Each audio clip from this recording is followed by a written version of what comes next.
अस्सलाम वालेकुम स्टूडेंट्स।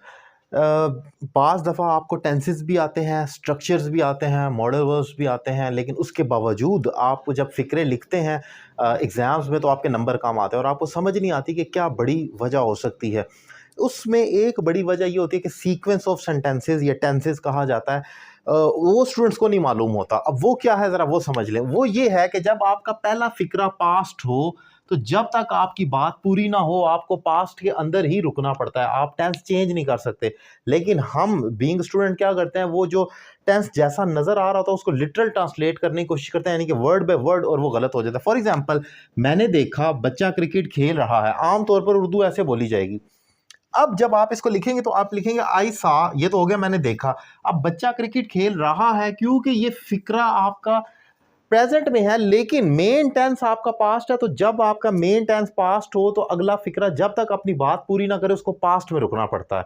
तो ये जो प्रेजेंट नजर आ रहा है बच्चा क्रिकेट खेल रहा है, ये भी पास्ट में चला जाएगा, बच्चा क्रिकेट खेल रहा था में। फॉर एग्जाम्पल, आई सा द किड वॉज प्लेइंग हो जाएगा, द किड इज प्लेइंग नहीं कहलाएगा, द किड वॉज प्लेइंग होगा। इसी तरीके से आप आगे देखें, उसने बताया कि वो मसरूफ है। अब ही सेड, उसने बताया। अब ही सेड दैट कि वो मसरूफ है लिखा हुआ है, होना तो ये चाहिए he said that he is busy, लेकिन ऐसा नहीं हो सकता। ये इनडायरेक्ट वाला ही रूल है। आपका जब मेन फिक्रा इंडिपेंडेंट क्लॉज जो है वो पास्ट है तो आगे डिपेंडेंट को हर हाल में पास्ट होना पड़ेगा।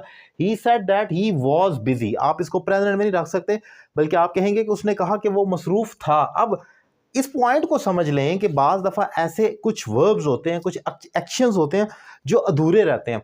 जब तक वो एक्शन पूरा ना हो आपको उसी टेंस के अंदर रुकना पड़ता है। फॉर एग्जांपल, उसने कहा कि मैं मसरूफ़ हूँ। अब उसने कहा, कहने का एक्शन अगले टेंस में आ रहा है, तो जब तक एक्शन पूरा नहीं होगा आपको पास्ट में रुकना पड़ेगा। इसी तरह मैंने देखा, अब देखा कि अब जो दिखाई का अमल है वो अगले फिक्रे में आ रहा है, तो जब तक वो अमल नहीं पूरा शो करेगा आप पास में रहेंगे। उसने बताया, अब बताया क्या बताया, अब जो बताने का प्रोसेस है, जो उसका डायलॉग है वो अगले में आएगा, तब तक आप पास। उसने बताया कि वो काम कर रहा है, अभी हो जाएगा उसने बताया कि वो काम कर रहा था, वो प्रेजेंट कंटिन्यूस पास्ट कंटिन्यूस में चला जाएगा। सो बेसिक पॉइंट ये है सीक्वेंस ऑफ सेंटेंसेस को या सीक्वेंस ऑफ टेंसेस को लेकर के, जब आपका मेन फिक्रा पास्ट हो तो जब तक बात पूरी ना हो आपको अगला भी पास्ट में रखना पड़ता है। आप उसको लफ्जी तर्जमा नहीं कर सकते कि ये पास्ट है ये प्रेजेंट है, एज इट इज़ ट्रांसलेट कर लें, तो फिर वही होगा कि आपके नंबर कम आएंगे। सो ये एक इंपॉर्टेंट टॉपिक है जो मैंने शॉर्ट करके प्रिसाइजली डिफाइन किया। उम्मीद करता हूँ लेक्चर आपको पसंद आया होगा।